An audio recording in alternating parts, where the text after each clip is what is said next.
El decreto de instrucción pública primaria consistía en generar alguna normativa que no existía en el periodo colonial o antes del periodo de la independencia acerca de básicamente tres cosas, ¿no? El proyecto de educación o de instrucción pública nacional para conformar, digamos, los nuevos ciudadanos que necesitaba la República. Sobre todo en lo que tenía que ver con los niveles de educación, con el método que se debía utilizar y con la financiación que debían tener, digamos, estas escuelas o estas nuevas instituciones para poder expandir, digamos, la formación de ciudadanos en la República de Colombia, ¿no? Sobre todo referida con leer y escribir, ¿no? Que fue uno de los objetivos principales. Si queremos nuevos ciudadanos, necesitamos personas que sepan leer y escribir, ¿no? Entonces, en ese decreto lo que se hizo fue reglamentar la forma en que el Estado debía responsabilizarse de la formación, digamos, de la instrucción pública y sobre todo haciendo énfasis en la necesidad de fundar escuelas para que los nuevos ciudadanos comenzaran, digamos, a leer y escribir, ¿no? Que era necesario para que pudieran votar, ¿no? Y tener, digamos, una democracia republicana moderna, ¿no?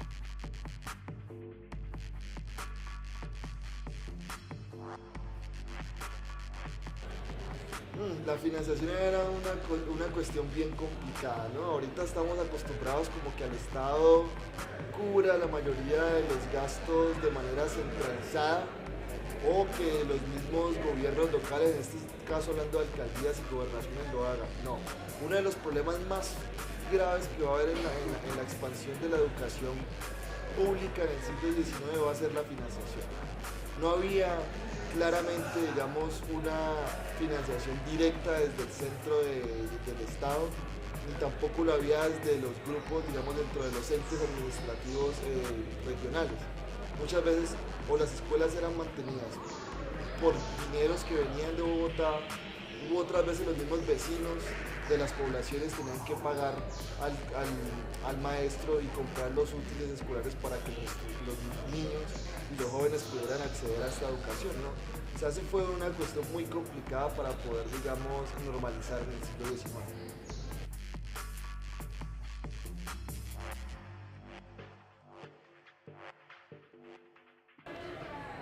Bueno, va a ser bastante importante, ¿no? Sobre todo si se comienza a ver que educación e instrucción pública no se pueden, digamos, separar de proyecto nacional y proyecto de ciudadanía, ¿no?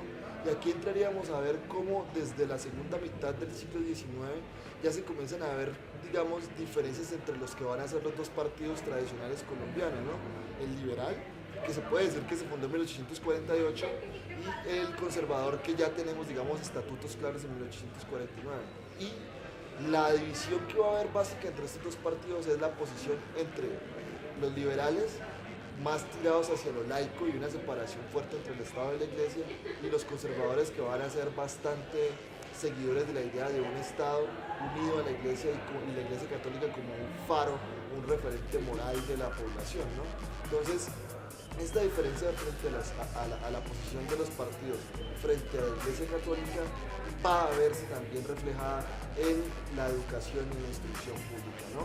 Desde unas posiciones bastante laicas de los liberales posteriormente, después de 1853, y los conservadores, ¿no? Que van a defender siempre la idea de una instrucción pública, digamos, fundamentada en la Iglesia Católica y en la, digamos, en la moralidad, ¿no? Y en la ética que el catolicismo pues podía dar a los ciudadanos, ¿no? Además como un símbolo de orden, ¿no? Porque no podemos ver que tenían miedo a que la gente se rebotara, a que hubieran revueltas, a que hubieran una cantidad de problemas que solo un ciudadano con unas fuertes bases morales basadas en la Iglesia Católica podía, digamos, evitar.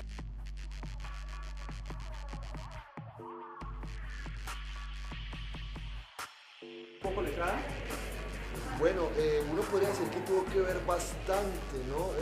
No olvidemos que es un estado incipiente, no tiene suficientes funcionarios, no tiene suficiente dinero, que siempre van a estar las quejas en el siglo XIX. No le pagan a los funcionarios, no le pagan a los alcaldes, siempre van a estar endeudados para que les paguen sus mesadas.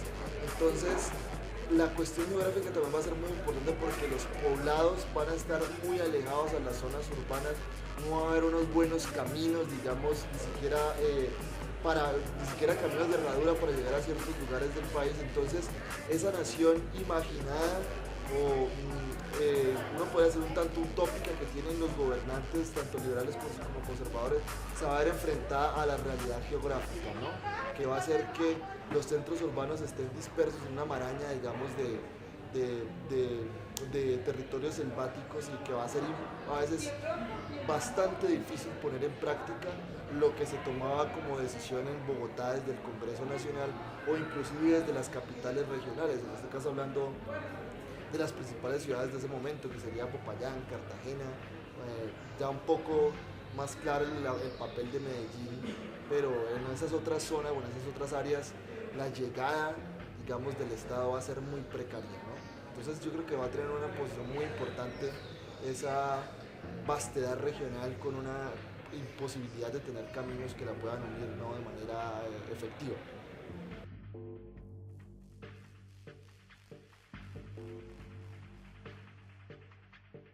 Nueva Granada.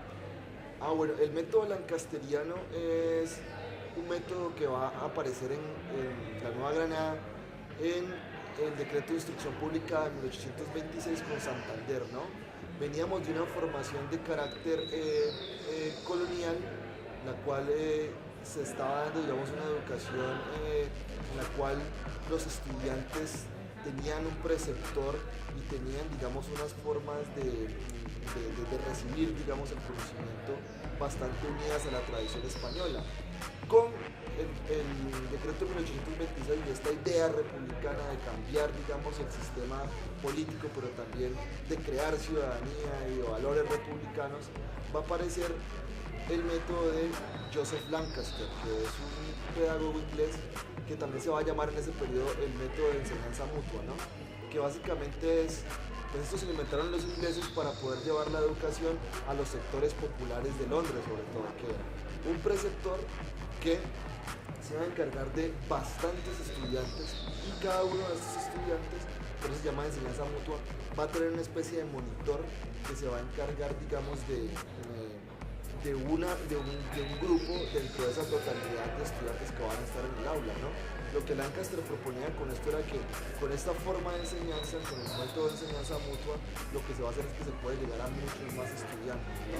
Y eso se estaba necesitando en ese proyecto republicano de llevar ideas y de llevar, digamos, la posibilidad de leer y escribir a la mayor cantidad de personas posible, ¿no? Basado, digamos, en esta idea de Lancaster, de los monitores, de la enseñanza mutua y de la disciplina férrea dentro del aula.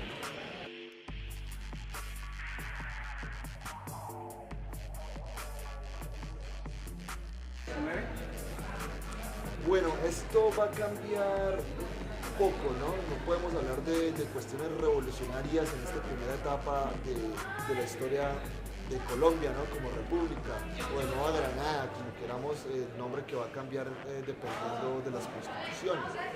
Al principio la educación que se tenía en Colombia antes de la independencia era una educación de carácter que se podría decir estamental, porque era una sociedad de carácter estamental, ¿no?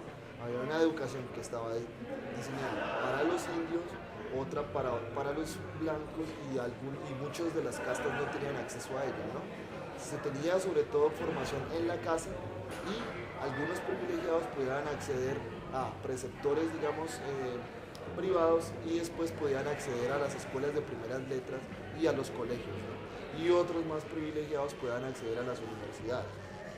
Con la llegada de la República y con la idea de una democracia, que todavía no se va a dar, por supuesto, lo que se va a buscar es que por lo menos la formación en primeras letras, o sea, que la gente sepa leer y escribir, llegue a todos los pobladores, digamos, de esa nueva república, todos los que se van a convertir a futuro en ciudadanos.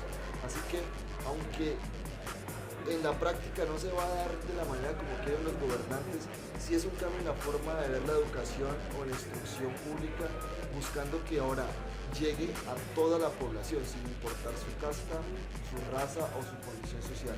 Todos debemos saber leer y escribir para que podamos votar, podamos decidir y podamos ser en realidad una república moderna, que es lo que se buscaba que fuera Colombia en el siglo XIX.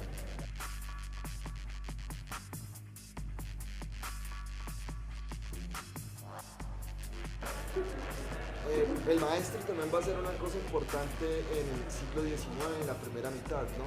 Normalmente antes de estas reformas o de estas búsquedas, digamos, de cambiar la instrucción pública, los maestros iban a ser personas que estaban formadas dentro de esa élite universitaria o personas que uno se encuentra fuentes en el cabildo, personas de reputado conocimiento y además de reputada moralidad, ¿no? Porque no podemos olvidar que no solo era formar a los estudiantes de manera en conocimiento o de manera cognitiva, sino también formados de manera moral, ¿no? Ética, o sea, las costumbres eran muy importantes. Entonces, esas personas eran las que enseñaban, digamos, en los colegios. Posteriormente, bueno, en todo el sistema, ¿no? Posteriormente, lo que se va a buscar con estos primeros decretos de instrucción pública es darle una posición de especialización al maestro, ¿no? Inclusive se dan las primeras propuestas de formar lo que se van a llamar normales, ¿no? Que es que el maestro no tiene que ser una persona de reputado conocimiento y de características morales, sino que también va a ser una persona que debe formarse, debe estudiar en la materia para ser, digamos, un profesional de la pedagogía, ¿no? Entonces ahí va a comenzar a darse el cambio. No podemos olvidar que no va a haber plata, no va a haber ingresos, no va a haber fondos suficientes y en muchas poblaciones se va a seguir dando las dos cosas. O sea, unos maestros que intentan ser profesionales, que ya comienzan a visitar las normales y otros maestros que van a ser seleccionados por esos cabildos, por esos consejos municipales para que dicten las clases respondiendo todavía a ese modo tradicional de personas notables y reconocidas por sus valores morales y éticos, ¿no? Entonces es un momento de transición también muy interesante. No podemos olvidar que aunque los políticos pensaban una cosa, en la práctica esto no se va a dar de la manera como quieren tan pronto, ¿no? Como quisieran.